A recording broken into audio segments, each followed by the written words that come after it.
Abraham Avinu se tourne vers la source de tout, vers Akadosh Baruch Hu. Il y a des gens qui pensent aujourd'hui, nous, le bon et le mal, le bien et le mal, c'est bien ou c'est mal? Qui décide? Moi, personnellement? Mes parents décident si c'est bien ou c'est mal? Le gouvernement décide si c'est bien ou c'est mal? Les penseurs, les philosophes, les scientifiques? Qui décide? La Torah nous dit qui décide, très simplement. On ne cherche pas les valeurs bien ou la valeur mal au niveau des hommes.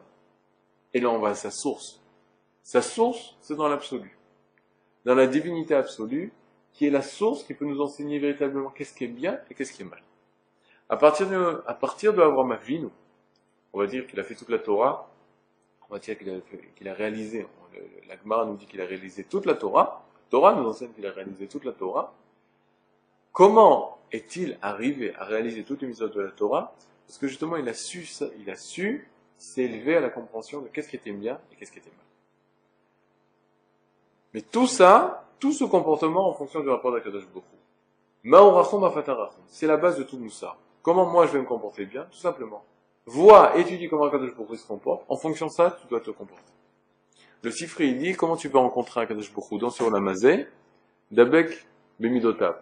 Tu dois t'attacher à ses midot. Ma'orachom afatarachom.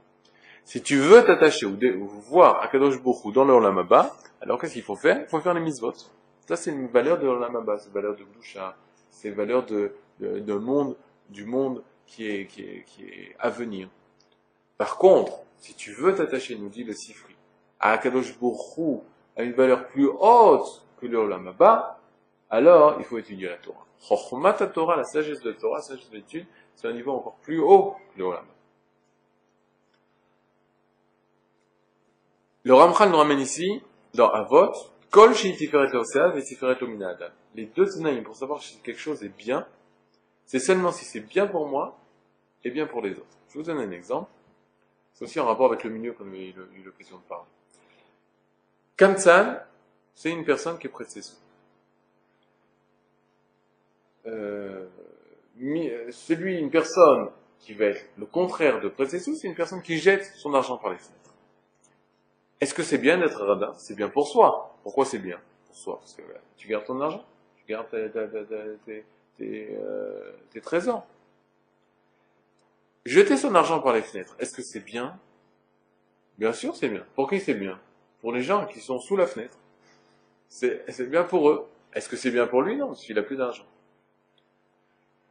Le comportement du radin, ou le comportement de la personne qui jette son argent par les fenêtres, c'est un comportement extrême, qui est à moitié.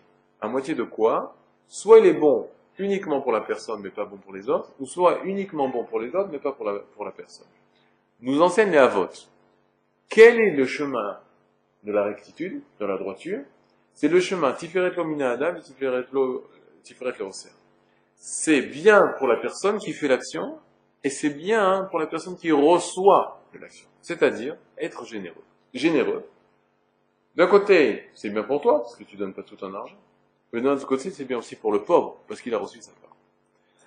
À partir du moment où l'homme va trouver justement ce milieu entre les deux extrêmes, alors, ça va s'appeler le chemin de la droiture.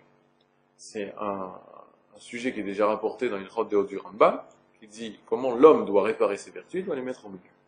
Pas aux extrêmes. Et dans les Avot, c'est résumé sous la phrase de Kol shi tiferet leosea, tout ce qui est bien pour la personne qui fait l'action, est bien pour la personne qui profite de l'action, alors ça va s'appeler des Rérisham.